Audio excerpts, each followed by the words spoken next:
Hey, Alex Stewart. Hey, Freddie Martin. Man, this place is really out here in the middle of nowhere, Texas, isn't it? Yeah, well, I'm glad you found the place okay. We've done our best to keep the location and details of this little project as hush-hush as possible. I'd say so, and speaking of which, Al, what is this special project you and the Imaginarians have been working on out here? Well, I'd actually prefer to wait for that big reveal until our friend Annie Rujic gets here. And speaking of which, according to my data pad here, it looks like she's right outside the door to this here bunker room. Yeah, hopefully the retinal scanner doesn't give her dry eyes like it did to me. Oh, Annie! Hey, guys! Can you even believe this place, Annie? Actually, it is quite impressive. In like a Bond villain sort of way. Good point, Annie. Al, do you have a secret life you want to tell us about? That is a story for another podcast, Freddie. Oh, dear. Speaking of which, Al, what does this giant silo facility out in the windlands of Texas have to do with recording an episode of the Backside of Water podcast? You know, a podcast that delves into the rich history, awesome stories, and fascinating details behind your favorite Disney attractions.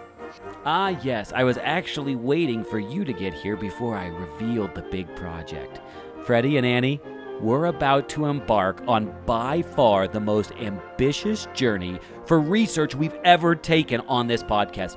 This is a journey that will lead us to the furthest reaches of our very selves, an adventure that will challenge us, delight us, and ultimately help us unlock things about Disney parks that we've never yet explored. Gosh, the anticipation is killing me, Al. And the killing is anticipating me, Al. Out with it already, pal. Okay. You know how we've been talking about a little research trip for our upcoming Space Mountain episode, right? Yeah, of course. I was hoping we'd hit up Cape Canaveral. Or the Kennedy Space Center. Both are great options, but instead of seeing what astronauts and engineers do here on Earth, I thought because we are who we are, it might be a little bit better to see it all from up there. Al, why are you pointing up for? Yeah, is there something up in the rafters of this room? No, guys, I'm talking about space! We're going to space! Wait, what? I'm like 50. Are you kidding? Al? Is this a joke? Guys, I never joke about space-related subjects. You know me. Yeah, but how, Al? How? Well, that's why I brought you out to the outskirts of El Paso here. We've developed a vehicle that will launch us directly into the furthest reaches of outer space. And the best part is it's only going to take us roughly 30 days to get to our destination. A small station currently being built right past the dwarf planet of Pluto. Al, this is going to be an experience of a lifetime. I can't wait to suit up. Well, that's the thing, Freddie. The vehicle, which we're calling right now the Starcadia, is still in the test and adjust stage. Imaginarians are still working out a few details, but we should be set to launch in about 3.5 weeks. Oh, so why did you bring us out now, Al? I mean, I can get 60 days worth of work off for the trip, but I don't know about 74 days. I mean, working at Storyland Studios and co-hosting the Themed Attraction podcast does require a lot of attention. Well, not to worry, my friend. I actually have a trip to D23 2022 coming up, and a Disneyland trip, as well as a Galactic Star Cruiser adventure that I just can't even wait to go on as well. But I just wanted you guys to get out here for a nice little space seat and space suit fitting. We have to make everything specifically for the three of us. Weight and balance is a key component in space travel. Fair point, Al. Safety, weight, and balance first is what I always say. Words to live by. Annie, I figured we'd give you a window seat since you're one of those artsy-fartsy types and probably want to sketch the moon Europa as we speed past it. P.U. Oh, that's really thoughtful, Al, but I can't go. Wait, what? I can't go to space with you guys. But why not, Annie? It's space. I know, but it's kind of big news, and I think I'd prefer to share it on an actual episode of the show. But Annie, we aren't recording Space Mountain's episode until we get to the station, way out past Pluto. Well, had I known this, I would have planned a little better. To be fair, Al, it was a little presumptuous of you to expect us to be able to just take 60 days off for a round-trip adventure to space and beyond. Fair point, Freddy. In hindsight, I probably could have given a little bit more time, but I'm terrible at waiting. Annie! We need to hear your news right now. Hey, I've got an idea. Well, what is it, Freddy? Why don't we record an episode of the show right here and right now? Oh, that's a great idea, Freddy. Wait, guys. We don't have anything prepared. Come on, Al, there's always something to talk about with us three. And come to think of it, we never really had a discussion on this show that wasn't wholly devoted to a Disney attraction. Now that you mention it, that actually is true.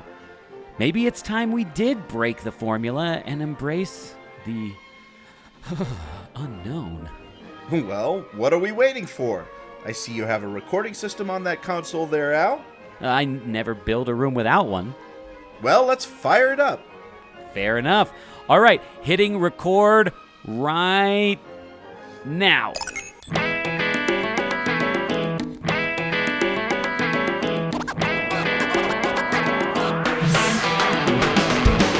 Hello, and thank you for joining us for a very special and very unusual episode of The Backside of Water, a podcast that delves into the rich history, awesome stories, and fascinating details behind your favorite Disney attractions.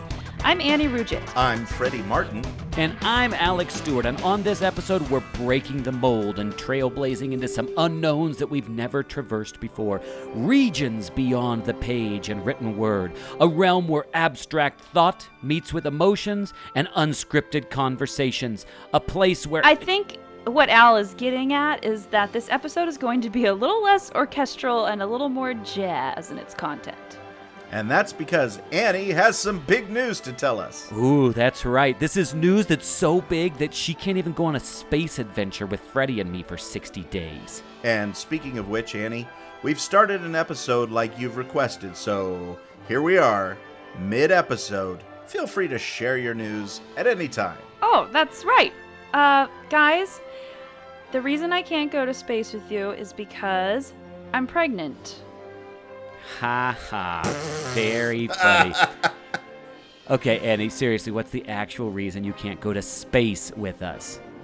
Is it a timeshare meeting, Annie? Is it an essential oils party that you can't miss? Jury duty? Ah ha ha. Guys, seriously, I am pregnant. In fact, I'm 8 months pregnant. As in, I'm gonna have a baby pretty soon. Wait, you're pregnant? Uh-huh, yeah. Wait, as in you're going to have a baby? Yes. Hey, that's cool news. That's awesome. Oh. Okay, Oh, good news.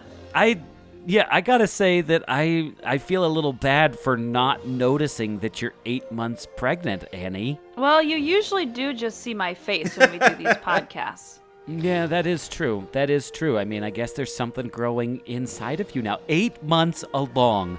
Oh my goodness. Itty bitty Annie. An itty bitty Annie, yeah. This has been a long time tiny. coming. How are you feeling right now? I'm feeling like I don't want to be pregnant too much longer. I'm definitely feeling it at this point, but it's been a very good pregnancy. I'm very grateful. So, yeah. Yay, that's great. But you've got the nesting taken care of. You've got your little nest made, right? Yep, I got my little baby room put together, and I've definitely experienced that obsessive compulsive organizing that they talk about, and I've been channeling it into some really great home projects. So, I'm ready. Do you have a theme for the baby room? Yeah, it's a King Arthur theme. Wow. Arthurian myth. Kind I of. appreciate it. We actually made my first child, Jack. We made his room the theme Beowulf. No, I'm kidding. I'm kidding. I just wanted to go with another thinking old poor English Jack. myth. No, that's precious. That's adorable. I wish that everybody could see this. You made an original piece of artwork for this room, right? Yeah, I wanted to do a large painting that looked like a medieval tapestry. Yeah. We also, the room also functions as our library room, and we have a lot of kids' books, so we wanted to do something kind of literary, and I love old art. What do you call it? Art history. Yes, I can't think of things. I love art history. Art. Me like art book. Me like art. Yeah. So art book. I Good. wanted to experiment with something a little different, and I thought it just kind of fit the room, and it would be fun. It has dragons and animals and all kinds of and a unicorn. And a unicorn on there, yeah. I love it. I'm so excited. What is that made after a famous artist? Because that looks actually very familiar to There me. is a famous unicorn tapestry from the medieval period, and it's kind of been redone. It's like a famous motif, but there's a lot of renditions of it. So I incorporated that because I really liked that image. And then there's also a castle with some knights that I used some old medieval prints and tapestries as reference to. So it's just kind of fun. That's awesome. Well, and So Annie, you cool. talked about this being like your also your library room where your child's going to be just able to soak up knowledge. But you are an author, are you not? I am. I'm a children's book author. Oh my gosh, Annie, tell our audience about your books and where they can find them. Okay. Well, I have one book that is available on my website. It's called The Three Things, and it's a mythological story about the nothing, the something, and the everything. That's on my website, AnnieRugitIllustration.com. And it's on Amazon, but because I don't sell it on Amazon, it's a little expensive on Amazon because it's like it's not in print, so it's been marked up. So you can get it on my website. And then I have a book called Sometimes It's Bright that you can order through your bookstore. That's about a little girl who finds her creativity. And then I'm working on getting a new book out. Hopefully it'll get picked up soon, but that's in the works, and that's about a little girl who gets sick on performance day. Dun, dun, dun. So Random House Publisher, if you are listening right now, which I know you usually listen, now's your chance to pick up Annie Rugit's new book before it gets taken by who? That's right, Penguins in the Room too. So be sure to get on that. We'll is that another publisher? Yeah, Viking Press. I like them a lot, but we'll see. We'll see how it goes. So we're shooting for Viking. Hey, Viking. We love what you do with appliances. Why don't you do something with Annie's book too? For Pete's sake. So Annie, you're feeling like you're ready to do some nesting, and because of this, we're not going to hear your voice for a little bit. Yeah. Yeah, I'll be taking a break for a few months to learn how to be a mom and take care of this little baby. Yeah, you're gonna be good at this. And thanks, guys. I'm really excited. And then I'll be back. So you guys will have a grand time with Freddie and Al on many adventures. And I'll just have to go to space another time. I know. It's just, I guess. Well, it's you doable. can't even go on Space Mountain when you're in your condition. Yeah, Annie, do you want Freddie and I to give you some mothering advice? Yeah. Yeah, we've got some good mothering advice. Look at us. We just look like we're full of it. Actually, 100%. This might be fun because you guys are amazing dads. Maybe you can share each debatable one bit of advice, because I think it kind of highlights what you guys have learned as parents, and I think people would like to hear that, and I'd love to hear that. Ooh, Freddie, do you have anything? I have memories, just those sweet memories. My kids are 21 and 27 now, so they don't lay on your forearm quite as easily. 2 a.m. with the car lights going by in the silent dark and push against your chest with their legs like a little bird anymore. But that was such a dream come true to have them in my arms like that little, because I didn't mind getting up in the night to clean up the puke or the diaper or whatever it was. Better dad than I. So, I minded. Well, I didn't mind at all. I'd get up and go do it. But then that spoiled my wife. So A, allow your husband to do the 2 a.m. things. B, occasionally offer to do one of the 2 a.m. things. Okay. I like that. Because then you get spoiled, and then he will be doing the 2 a.m. things forever. Oh, that's good. That's good. Mine is more, and I think that I told you this earlier tonight, Annie, but I repeat it again, that everybody's going to have opinions about how to raise your child, but nobody knows how to raise your child better than you do. And so trust what works. Stay alert, stay awake, stay in tune with your child, because they are going to make a bond and a connection with you unlike any connection you've ever had with another human being in your entire life.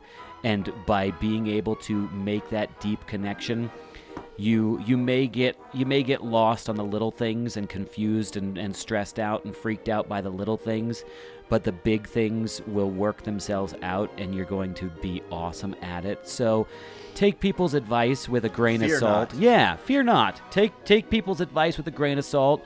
Take the things that you think are great, because any parent who makes it sound like they know exactly what they're doing is a parent who's lying to you. Because, talk about the difference between orchestral and jazz. There is no way to make parenting orchestral. It's all jazz. It's figuring out, it's improv. It's going with what works at the time and hoping that what you're doing is solidifying these people into becoming great little additions to the family, to society, to their smaller unit and their larger unit as a whole, and hopefully become world changers on the micro and the macro. Woo! Love it. That's all I got for you. Oh, and learn how to make tapioca pudding. When I was a little kid, I really liked when my mom make tapioca pudding, and so if you did that, that would be a good mom thing. Also, kissing the boo-boos. Only works until you're 6, and then it's gross. 16, in my case. 16, none of that. Al would ask, Mom, please kiss my boo-boo. But that's a compound fracture, Al. And learn how to be into spiders, because if it's a boy, he might be. Oh. And then it meant a lot to me that my mom would let me play with the spiders in front of her. Well, and if you're without freaking out. I don't know about that one. I'll try. If you find them bringing them in, don't freak out too much, because they say that fear of spiders and snakes is a learned behavior. I'm just throwing that out there. I don't know from experience. Oh. I don't know. I saw that on a WebMD thing, guys. That's all I know about. Okay. So with that, Annie, we're so stoked for you. We're so amped for you, and a lot of I don't know if people knew this or not, but we already knew that Annie was pregnant. This wasn't like a big reveal surprise that Annie was pregnant. But I don't know, personally, Annie, since I've known you since 2007 now, which is that's 15 years. Annie, we've known each other for 15 years now. Oh my gosh. So having you be the one of the closest friends that I have for as long as you have been in my life, I am so stoked to see you guys with a new little baby, and I just can't even wait. I'm so stoked for it.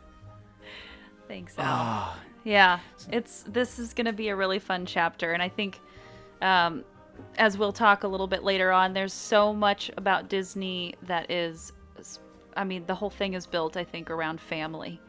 Yeah. So there's just so many things I look forward to sharing with my new growing family. Your new little potato. Yeah. Well, and so with that, all of this pregnancy talk has me thinking about families, which I think that we're actually really good, a good trifecta now that I think about this. Annie having a brand new family, me having a somewhat used family, and Freddie having like a classic family, if we're looking at this from a vehicle's perspective. I think that all three of us can talk through different Vehicles. life experiences where we're currently at. The Model T. Freddie's kids. Daniel is not editing this episode, unfortunately, but Daniel would be the Model A of this whole thing.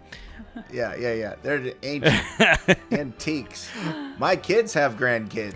But the one thing that I would love to do is, talk about the family aspect of Disney.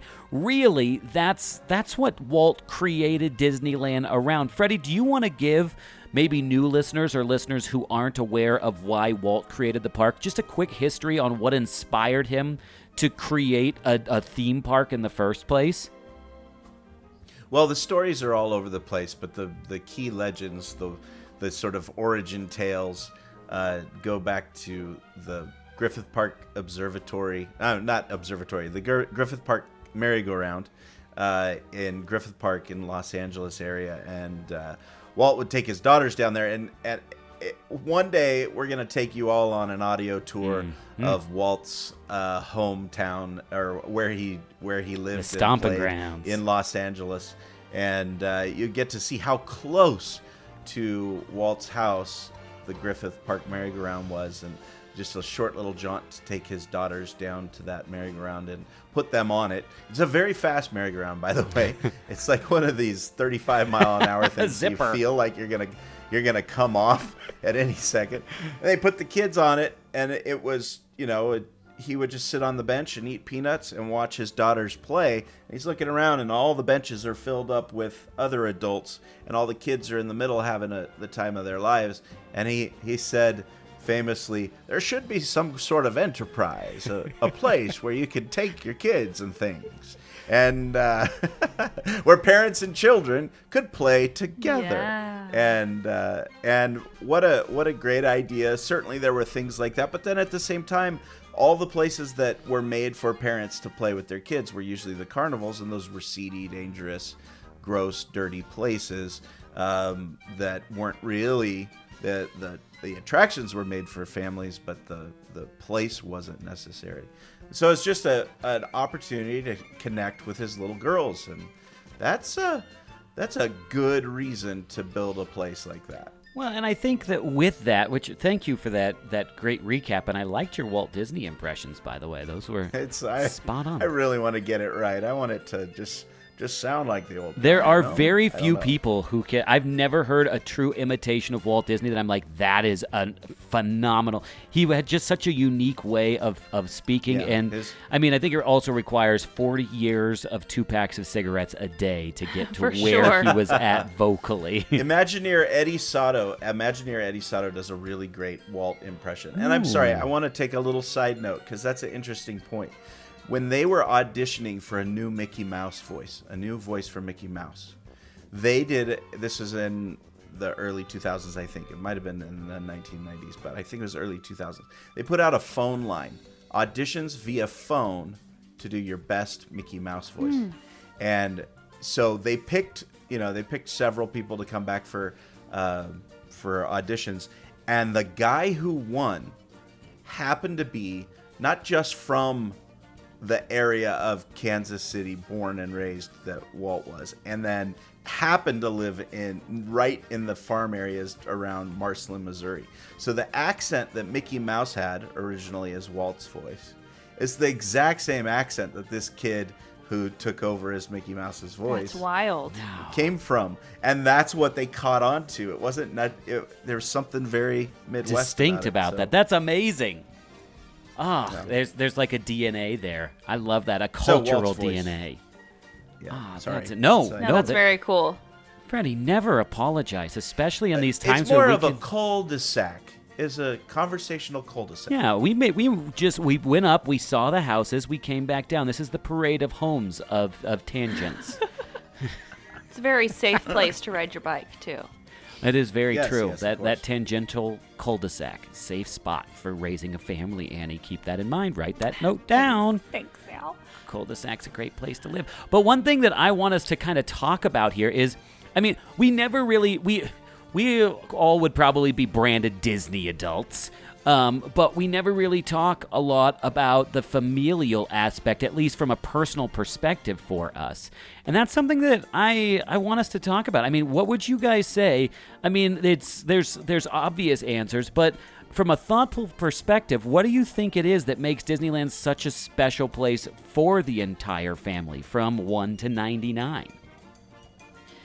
I think in my childhood, the best part about going to Disneyland is that my parents were just as excited to go as we were. That it was something we were all enthusiastic about, and that they're not always happy. They weren't always happy when they were dropping us off at the park or at our dance lessons, or, they're rushing off to work and stuff.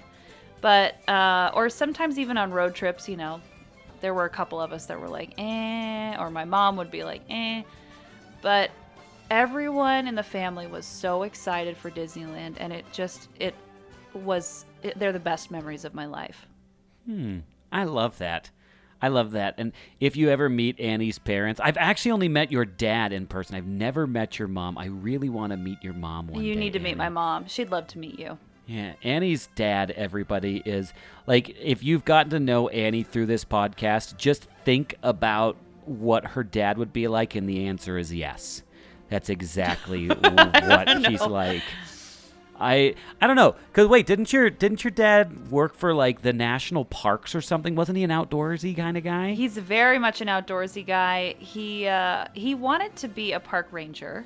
So you picked up on that, but he had a landscaping garden maintenance so it was outdoors. Career. Yes, and he's a botanist, and he's just a very sensitive, we call him the plant man. He's a sensitive soul, but he loves his family, and he'll just be a total dork with us, and it's just so much fun. Oh, so, I can't even wait. I just want you guys to I want you guys to live feed your entire next 6 months. You'd probably hate that. But, I mean, Freddie, what do you think it is that makes Disney so special? Something that Annie just said. Her dad's willing to be a dork and nerd out and have a fun time. And this place, Disneyland, allows dads to and parents. The dynamic between mom and dad is such an interesting thing. But so I'm coming at it from a dad perspective. You get to shed your daditude. You get to sort of get a little bit goofy for a while and be willing to make yourself the fool for a little bit by wearing those little ears, or get down into the conversation of, oh, I'm scared to go on this one. Oh yeah, I'm scared too, or play along, and kids see something modeled there that's really, really good. But and then places in Disneyland, like if you went to the Golden Horseshoe to one of the shows, or got pulled up to into the what's the barbershop quartet? Dapper Dans. The Dapper Dans, they pull somebody up on the stage, and you get to play the kid and play the fool a little bit, but it's all good natured and good humored, and so there's that. And then of course moms are their lives are, as oftentimes for many moms, their lives are set as referee, right? They're there with the multiple kids trying to settle arguments and put people in the right place and give them their rewards and their adulations at the right times. And at Disneyland, there's that, you can see them being torn in a lot of different directions. That's true. Especially if they have lots of kids. But you can also see there's this special joy when they're watching their kids enjoy things for the first time. I think that's pretty special. So when you mentioned your dad, I think that your dad being being able to play around, it's sort of loose. That gives you this opportunity to not be an adult for a little bit. Well, and I think that's interesting that you bring that up, Freddie, because one thing that I've never thought about, being a huge Walt Disney fan the way that I have been for the past 15 years, I never thought, because, realistically, what stopped Walt from riding the Griffith Park merry-go-round? And there's one thing. It's not the merry-go-round itself. It's the setting. It's the atmosphere. If there was a bunch of people with him and he was on there hipping and hollering on one of those horses, people would have admitted him to the local nut house because they were like, this is not appropriate for adults to do. And so really what it comes down to is the setting. That Walt Disney, I think more so than wanting a ride to share with his kids, Walt Disney wanted a place for everybody to be on an even playing field, a level playing field. Kids are kids and adults are kids. Mm-hmm. I was just watching the Imagineering story. I'm going to totally butcher this quote. But at the end of the first episode, when they're talking about the death of Walt Disney, they say that Walt Disney had this special ability to see that there's a little adult in every kid, but there's a lot of kid in every adult. And Walt Disney was able to take that and create a place where these adults were able to harness that kid that's still inside them and be able to experience that moment with their kids together. And like you just said, Freddie, it's a place where anything goes. You can get as dorky and nerdy as you want, and nobody judges. Everybody's like, yeah, it's just Disney. I mean, it's a place where every adult gets a free pass to be a kid again. And that's not free. Well, everybody gets whatever the running price for tickets is right now, $150,000 fee to get in and be a kid again. And that's why, I mean, to me, that's why I will pay whatever price it is. Because essentially, I wish the entire world, and old Harry, when Harrison and I would do this together, that's the thing that he and I would talk about all the time. And maybe some people would look at this from a psychoanalytic stage and be like, they got problems. But he and I both used to talk all the time and be like, I wish that the rest of the world could just be a little bit more like Disneyland. That you've got this magical place where people put down their walls and let down their inhibitions and are just happy with being happy. They don't stress, they don't freak, and I know I've got hundreds of parents right now listening being like, Alex, you've never been to Disney with my family. And yeah, but would you rather... Yeah, they say it all in the voice of Templeton the rat from Charlotte's Web? Yes, smorgasbord, borgasmord. Smorgasbord, borgasmord. You know what, though?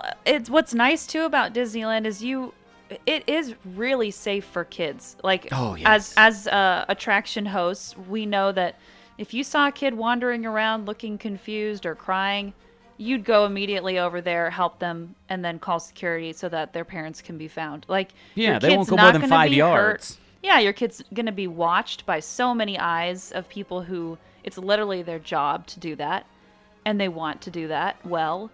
And as stressful as it can be to go to Disneyland, I just think that it's got to be one of the safest places for your kids.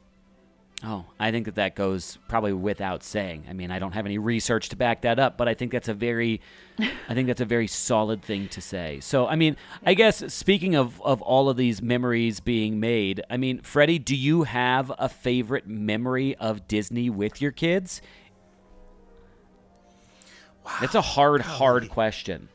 It's really hard when you've had as much, yeah. So we lived in Southern California and had passes for quite a bit of time. I'll tell you this one. This is a little bit privileged, but you'll understand and be excited for me, I think. Some friends of ours knew somebody who had Club 33 tickets or Club 33 membership. And they let us go to dinner at Club 33. And my wife and I went with this other couple, and we had our daughter Penny with us, and she was 2, maybe 2.5. Real precocious little girl. If anybody's ever met shock. her, you know she's precocious little girl. But she sort of commands a room too, and which is her skill. It's her gift. It's her gift, her skill, and her joy. And she was at this table with us, and we're being served multiple courses, and it was just lovely. And we were way underdressed. We didn't really get the memo, that it should be a little bit nicer. But we were there with our kid to go to Disneyland too, and I'll never forget her little jumper was like this it was a denim thing, but it was accented with watermelon, like Cute. so it looked like a watermelon bib, super cute. And she was we're sitting at the table and they're treating her like a little princess, and all of a sudden Mickey and Minnie walked in. And it wasn't very full at the time. There was another party happening on one side of the room. It's party by party. I mean, maybe there's 8 people. And then our table. And so Mickey and Minnie came over and they started talking to Penny. Not really talking, but doing the Mickey and Minnie thing and communicating to her. She didn't think they didn't, they were having a conversation. And they were all into Penny and they just gave her all this attention, giving her autographs. She was writing them notes. They were writing her notes. And then we're so used to being in the park with the characters that you always have in your head that there's somebody next. Right? You meet Mickey, you get your picture taken, you walk away. And so several times, like way too many times, we would go, "Okay, Penny, say goodbye to Mickey and Minnie. Bye, Mickey and Minnie." And Mickey and Minnie would sort of back off like, "Oh, yeah, okay, we're supposed to leave." They'd wave for a second, and they look around the room, and there's another kid. Else. This is our kid. And so then they'd turn their attention back to her, and they'd start some other little game, patty cake or whatever.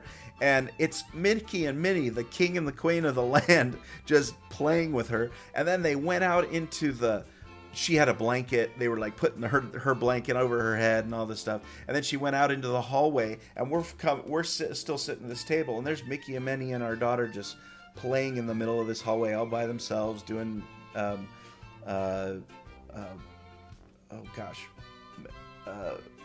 Ring Around the Rosie. Yes. They're playing Ring Around the Rosie, and it was just it was so adorable. So for Penny, to me that's like such a magical moment.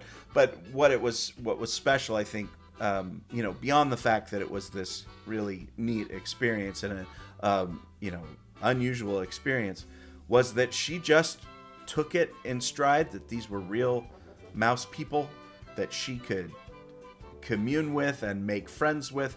And in her mind today, she's worked in costuming at Disney. She still talks about them as though they're exactly like the rest of us. I'll put it that way. Which is awesome. More than just friends. And so amazing, really, really amazing. That's probably my favorite memory. That's a good one. And with regard to Penny, that's a very good one. I can tell one about Daniel, but hey, it's more embarrassing. Well, probably to not keep that one on cellophane, if you will. Little boys love pirates. Let's just say that. Okay. There's 1,000 things that I could think of with that. I mean, that's the thing for myself, is one of the memories that really sticks out with Jack. I should say we're still growing so many Disney memories with our little ones right now, especially with Wyatt. So we've got a younger kid named Wyatt. He's 3 going on 4 at the recording of this. And we've got an older one, 7 going on 8.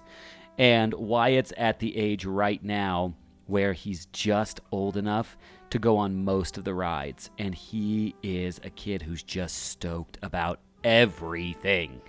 And so he's got his heart set on Big Thunder Mountain when we go on this upcoming trip this week. And he is beyond stoked to go on Big Thunder Mountain. I think that with Jack, though, one of the memories that stands out that's really special to me actually took place in Walt Disney World at the Magic Kingdom and not at Disneyland, of all things. And Jack was 2.5 when this happened, and he was a very, very skittish boy, just very cautious about everything. Like, he would make a hall monitor blush at how cautious he was, and still is. He's just a cautious-natured boy. And we were at the parks down there, and we spent 7 days down at Disney World, and just everything was kind of freaking him out and stressing him out, and he was just having a time down there. And the last day that we were at the Magic Kingdom, he insisted that he put on his Buzz Lightyear costume. And when he put on his Buzz Lightyear costume, it was like every fear, every worry, every stress was instantly evaporated. And he was Buzz. And he was in the park in his most special element. And he spent the whole day having an absolute blast as Buzz Lightyear, running around using his little laser to shoot at things and flipping out his wings so people could see him, even though he didn't actually have wings. I mean, it was a precious, precious memory to me. And that's one that really sticks out.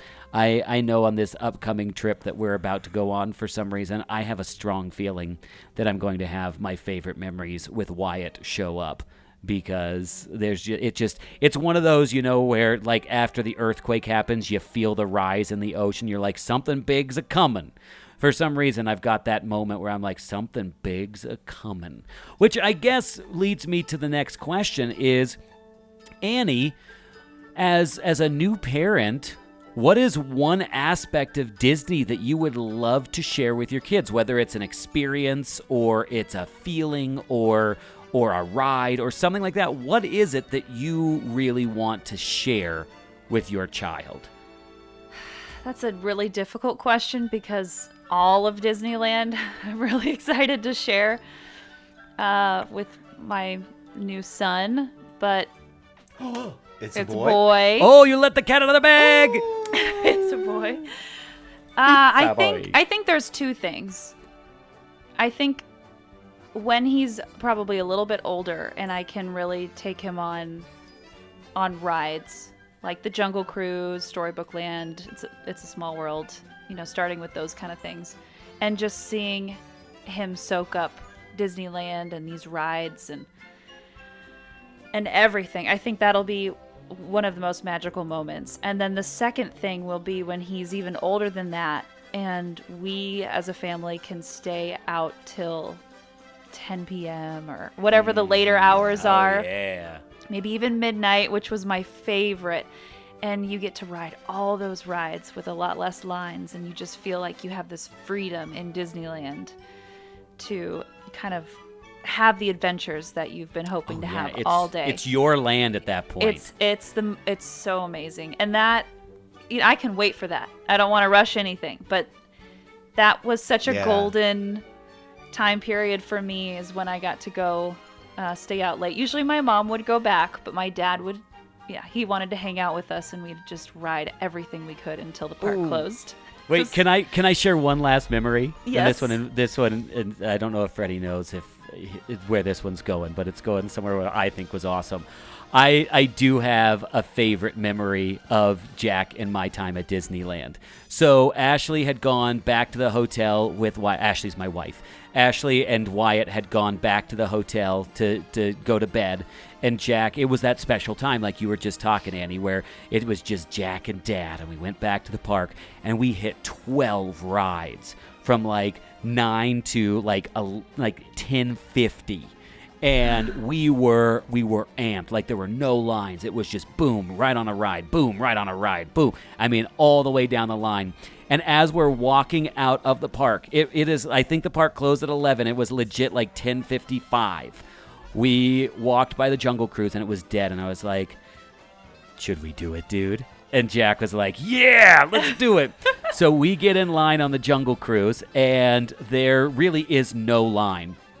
And we get, the boat pulls up, and we get in, and who do we sit directly next to? Mr. Freddie Martin and his family. What? It was the weirdest. Yes. But you guys knew each other at this time, right? And this was just like did. right at the beginning of when we met, though. We had just done the SEA episode. You weren't even part of the Backside of Water officially yet at that point. Yeah. And it was a magical How cool. experience. What was even more strange, this is so inside baseball.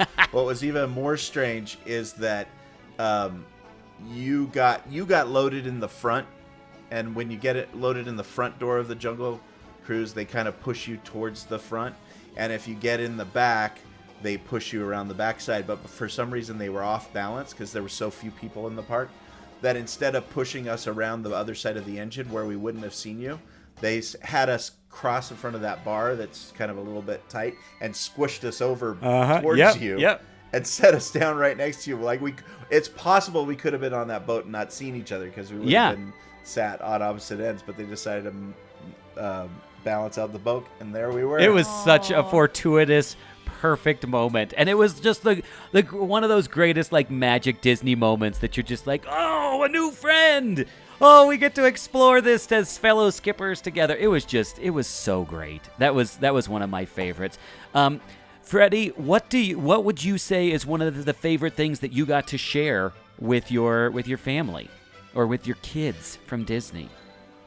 Well, one of the things that I think is so important, and I mentioned Eddie Sato a little bit ago. He's the guy who can do a good Walt Disney impression. He said about Disneyland and the attractions that we go on, and it is that fear without death equals fun. Like it's an equation. Fear minus death equals fun. And when you think about the great adventures like Indiana Jones, right? He survives this big thing, and so you're kind of like, wow, that was fun. Meanwhile, he's, injured and everything. But you get this picture that if you can have the death-defying adventure and come out of it unscathed, you feel amazing and great. And we, 150 years ago, there was no such thing as that. You either were risking your life or you were just barely surviving. And so the advent of roller coasters and Ferris wheels and all that stuff allows people to do something that seems risky, but in the end you come out all right. So you get that adrenaline rush and all that stuff. But there's this sense of fear, and who hasn't felt that sense of fear in a roller coaster while it's going click, click, click, click, click, and you don't know what's going to happen over the other side. And so passing on to my kids, and I think they would say the same thing, is that Disneyland allowed you to test your bravery. I'm thinking about Jack, that he is, he's ready to try Big Thunder Mountain, but that is a step forward in his growth as a person. Is you face your fears and you overcome them, and that prepares you to face fears in the future, bigger fears and bigger challenges. And so little Goliaths, if you will. Yes. And I may have told this story before about Daniel used to always hate getting on Pirates of the Caribbean. He loved Pirates of the Caribbean. He loved the whole pirates thing. But he would suddenly get crestfallen when we were getting on Pirates of the Caribbean. We couldn't figure out why. It wasn't until he was 16 or 15 years old he admitted to us, oh yeah, the reason why I hated going on Pirates is because I knew Haunted Mansion was next. Oh. And he knew in his head that I was gonna have to face my fears, and I don't like Haunted Mansion. That scares me, and I haven't overcome that fear. And my parents take me on anyway, and I don't like it. Oh, that's precious, though. Yeah, and now the guy he wants to make up his own Halloween haunts for theme parks and come up with the next, great, not scary farm or whatever. So then your step up system actually did work in his benefit. It did work. Now his kids will have to, I don't know, jump off of mountains and stuff to get there. Yeah, exactly. When is enough, kids? When are you ever going to be satisfied? I love that. I think one of the things that I would love to share with my kids, one aspect, is Disney has this amazing effect on me that I like to call the Men in Black neuralizer effect. That, that little thing that they hold in front of the audience or in front of crowds that see an alien thing, and it's it's... Yeah, it says, I didn't slap Chris. Yeah, exactly. And then, if only. If only. If only. That almost went right over my head, but instead it just smacked me right in the face. Apologies, folks. Apologies. Pop culture reference. That was great, Freddie. But Annie's totally lost. She's like, "What are you talking about?" Just look up Will smacks Chris on Google. Just enjoy life without that. Enjoy life without it. I was trying to forget about that. Yeah, I know. So here, just look at this neuralizer, Annie, and it'll help you forget. But that's the thing that I notice about Disney for me is every single time I go into Disney, it's like this brand new first time for me. that I'm just like, I've been to Disney, I would say, I don't know if this is a good thing or a bad thing, but I've probably walked into Disneyland since I was a cast member too, probably 175 times.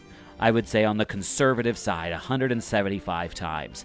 And there is never a time where I don't want to run down Main Street laughing like a giddy psychopath because I am so stoked to be there.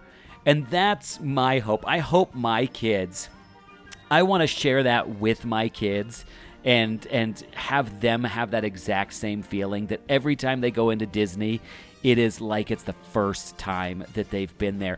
Which, excuse me, have you ever breathed in incorrectly? Because I don't know if I have until right now. That's such a dad thing to do. Yeah, I breathed in weird, and I almost choked on breathing in, that would be the weirdest way to go. Well, folks, he died breathing in funny. Which, I mean, I guess if you're going to go out, maybe that's the way you want it. But I think that's Elvis. Oh, that could be. He was doing circular breathing while learning the didgeridoo, and things went bad.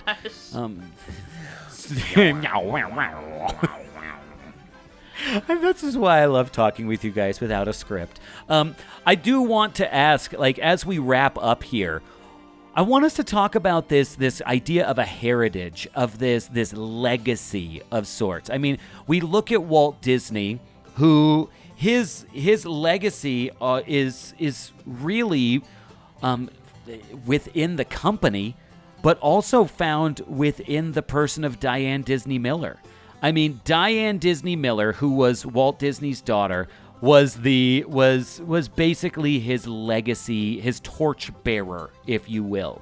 The person who took the spirit and the wonder of Walt Disney and tried to perpetuate that down the line. And I guess with that, the question that I have for you guys is, what Disney legacy do you want to leave for your kids? Is it something that, like, again, is it a feeling? Is it a place to eat? Is it a ride to ride? Is it an experience to have? Is it a picture opportunity that you want? Is it a mentality? What legacy do you hope to leave for your kids that was inspired by Disney? And it doesn't even have to be in the park. Maybe it's something that you learned and you gathered while you were there or while you were working there. It's a very broad, open-ended question, but I do think that it's an important question. I can answer that first. Yes. I want to leave a similar legacy as what my parents left for me with their experiences with Disney, which is love and appreciation of time with family. And Disneyland has been the place where we've had our best family memories. And also imagination. And I think that when I was growing up, going to Disneyland meant I could see the manifestation of imagination. And it taught me to dream big and to value creativity and imagination, and that's why I became the artist that I am today. So whether that is, maybe kids want to be engineers or whatever, but just appreciating and indulging in their imagination. I love that. Mm-hmm. I love that. Wow. That's good. Freddie, good luck following that one up. I know. I want my kids to like churros. I like Churros are great too. Churros are I good. love churros. I think it's hard to articulate, but and maybe this isn't universal, but I think that it is. You know that feeling you get when you're leaving after hours, after the fireworks, after the Main Street Electrical Parade, and you're walking under the tunnel the opposite way that you came when you first arrived early in the morning, and the music is playing and the popcorn's there, and you've purchased everything you need to purchase, and the only way to go is out. The only way to go is back into the real world. and there's this denouement. There's this little bit of come down that you didn't want, you didn't expect, and it's almost like you really want to run back into it and be joyful in it once again. And so what is that like? Well, it's like saying goodbye to a friend who's moving away. Same feeling. It's like receiving, standing up and receiving an award for a job well done, and in whether it's in school or work or whatever, and then you kind of are alone with your thoughts and like, wow, we did this, didn't we? We did it. And there's this soft, sweet, tearful moment. And it's like saying goodbye to a family member who's passed away, right? There's this little nostalgic melancholy. There's this appreciation of the joy we've had that we have to leave behind. And my spiritual side says there's a piece of heaven in our pets, or in our brothers and sisters, or in going to Disneyland, right? That there's a longing for the perfect world that's beyond this life, and I'm charged with that, and there's this sparkle and shine to it. But I think it's because Disneyland calls upon something that's it's fantasy, but it is very, very real in the human heart. So I want my kids to have that same sense that,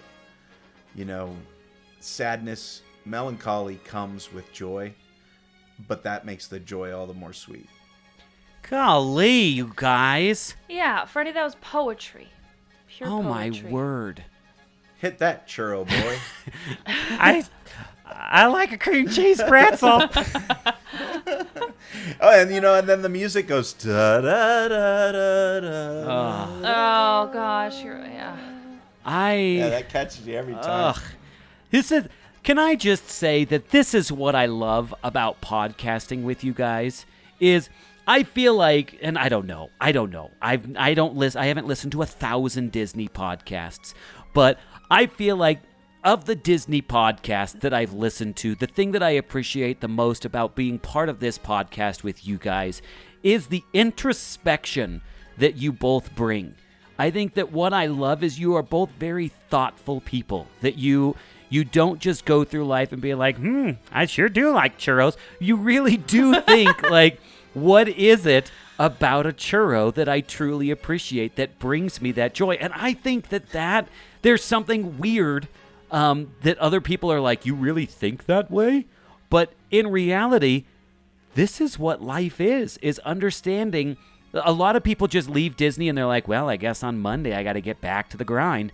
But Freddie, you have the ability to have this introspective moment that is more of a universal truth of reality that you experience by the act of leaving Disneyland. And that's what I appreciate about you, my friend. I'm just going to be candid right here and say that I appreciate both of you guys for your vulnerable introspection. And I hope that you never lose that. Thanks, yeah, Al. Yeah, that's a legacy.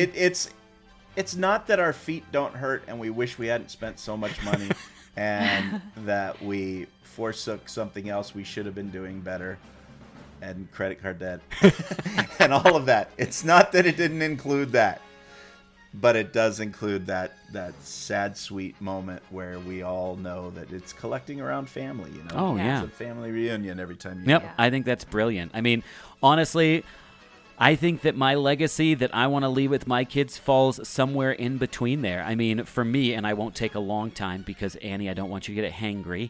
But the biggest thing that Disneyland means to me, and I talked about this on our live episode, but it is something that is there. You have those tentpole moments in your life that you're like, this is a pivotal set up a monument in this place because something truly powerful happened here. And that's what Disneyland is for me. And I was actually just had the pleasure of being on the Sweep Spot podcast this last week, talking with some buddies over there.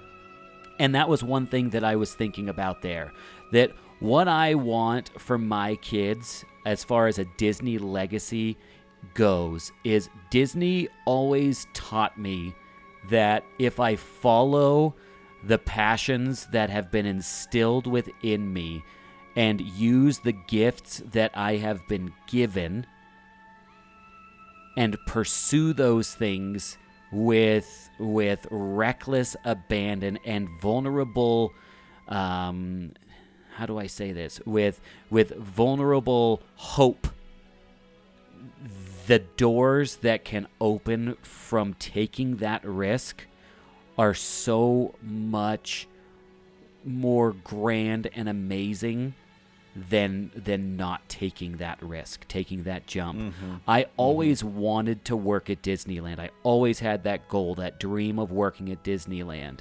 And the only thing that held me back from working at Disneyland is because I thought I couldn't. I thought that I wasn't good enough. I thought that it wasn't the right timing. I thought that all these different thoughts were in the way. And when I finally got to that point where, after many different circumstances, I found myself at that moment of saying, well, what else have I got to try? I mean, if the worst that they can say is no, and that's all I'm getting everywhere else, so why not let Disney be another no? And when Disney became a yes in that moment, it was one of the most powerful moments that I've ever experienced in my life up to that point, because it made me say that the one thing that you had in your life that you wanted was the thing that you were supposed to do. And that's what I want for my kids, is I want them to have that moment, that thing that they are uniquely and wonderfully made to do. And they take that step in fear and faith in a lot of ways to just be like, well, I don't know what's going to happen behind this door, but I'm just going to walk in through it and see what happens, and be willing to take that risk. And so that's my hope for my children and a legacy that they leave. So that's what I got. I like churros. Al, what I love that you said it's about the doors that open. It's about how you grow and what you discover within yourself when you take those risks. That fear and that faith. Because you're right, it doesn't always turn out how you think it's going to turn out. But that is the most wonderful thing you can do for your own growth on this planet, I think. So, said. Well, thank you. And the fact that I got to, if I hadn't have fallen through that door, I never would have met you guys. And we would not be sitting here today. And the impact that both of you guys have had in my life is very significant. And so I am thankful, because Disney represents a lot to me. So thank you guys. Guys, this has been one of those episodes that people are going to walk away from either being really inspired by, or they're going to be like, wow, that podcast went way too deep. But hopefully you enjoyed it. I think that we've pretty much said all that can be said, and I am so stoked, Annie, that I hope that when your kids are 5, 10, 15 years old, you can come back to this moment. And that's what I love about podcasting and being able to share these moments, is we can go back and we can look at this and have a time capsule of where we all were at this point in parenting. Because, I mean, we're all on that journey, whether no matter how old you get. As long as you got kids, you're still on the journey of parenthood. And for us all to listen to this few years down the road and be like, oh, that was awesome, that held up, or oh, boy, that was wrong. That's the best part. That's the best part. This will be a treasure. This will be a treasure. And we'll be able to listen to all of the podcast episodes before, well, even the ones that I'm on, but the ones beforehand that you recorded with Harrison, and learn about each attraction before we go to the park. And what a great resource. I look forward to doing that with my kid too. Oh, yeah, that's Yeah. That's going to be amazing. So, Annie, you are going to be taking a short break. We haven't necessarily, we're keeping it open-ended, listeners, because obviously we want to see how things go. We want to see how it all works as far as scheduling and stuff like that goes. So, Annie's going to be gone for a couple of months at this point. And Annie, we both wish you the best of luck in your new nesting phase. It's so awesome. Thank you. Thank you so much, and I look forward to being back and sharing some little stories with you guys about how it's all going. But Yeah, it's so exciting. yeah, I look forward to coming back in 2 or 3 months and getting back out there and doing these Disney attractions. Love it. Love it. And listeners, Freddie and I are still going to be at it. I will say that right now, without going into really boring details, we are both super duper busy in our personal lives. That's like the business term for the busyness that we have is super duper level. And so with that, and I didn't even tell you guys this, I don't think. We're getting a puppy next month. Did I tell you this? No. Well, I had Oh no my idea. gosh. That's exciting. Well, that's a new addition to your family, too. Goodness. I know. And we're going, so she's already been born. We're getting her in like a couple of weeks. And we named her Amelia Bell Earhart Stewart. Can I tell you why we named her the way we did? Well, no, I hope you would leave it a mystery. that's all we have for today, folks. We'll see you next time. So the only reason why the bell is in there is because I desperately wanted to have it named after something Disney, and my family was like, Al, this far, no further. You can't have everything Disney. But I was Yeah, like, you can't have what if we put Belle in there? Because we're going to call her Millie, as for short. Like Amelia is going to be Millie. So I'm going to call her Millie Bell, like Lily Bell, like the caboose on the steam train. So Oh, I got that's a cute. little bit of it in there. That is adorable. Millie and Bell, a little that's- bit insane. Just a smidge. I'm talking to my therapist about it, and he says it's a-okay. So I don't have a problem, all right? So with that, sorry, that was a complete tangent. But with that, we are extremely busy. Freddie is extremely successful in what he's doing, and as a result of that, he's taking on a lot more and larger responsibilities at work. For some reason, the people that I work with are deciding to give me more work because I've tricked them into thinking that I'm smart.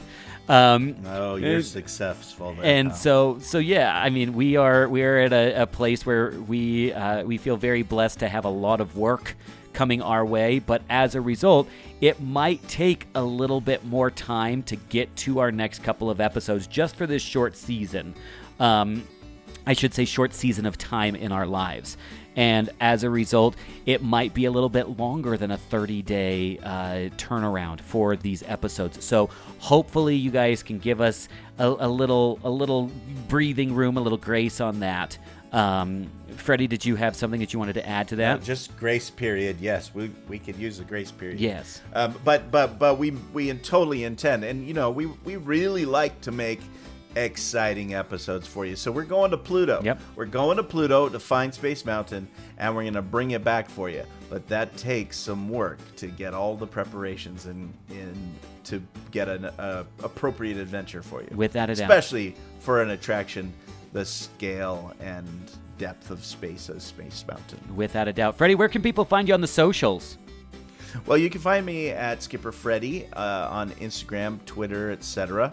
I would recommend, we mentioned the Themed Attraction podcast because just in case It's great. you don't get enough Freddy time on your podcasting, I would encourage you to check out the Themed Attraction podcast that I host with Mel McGowan.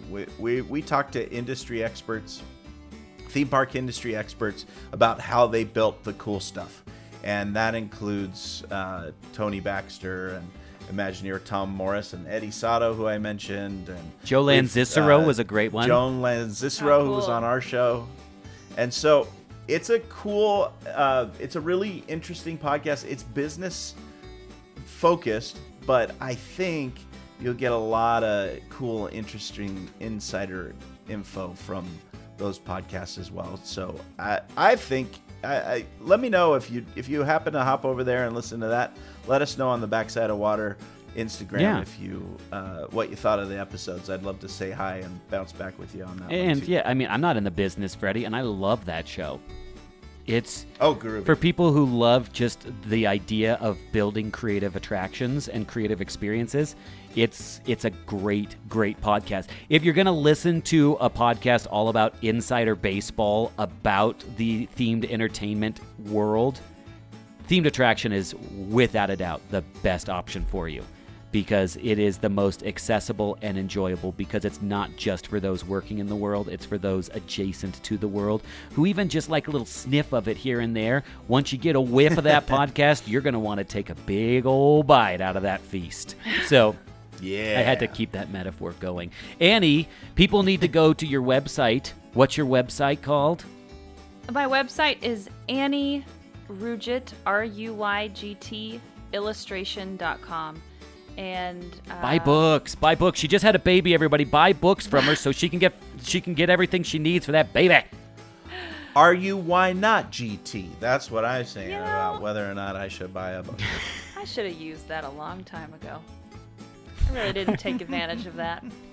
I love that. You're so good. AnnieRuyGtIllustration.com. Yep, AnnieRuyGtIllustration.com, and that's pretty much it. I'm not really on the socials, but I'm here. I'll be around. And You're very round right now. I'm very round.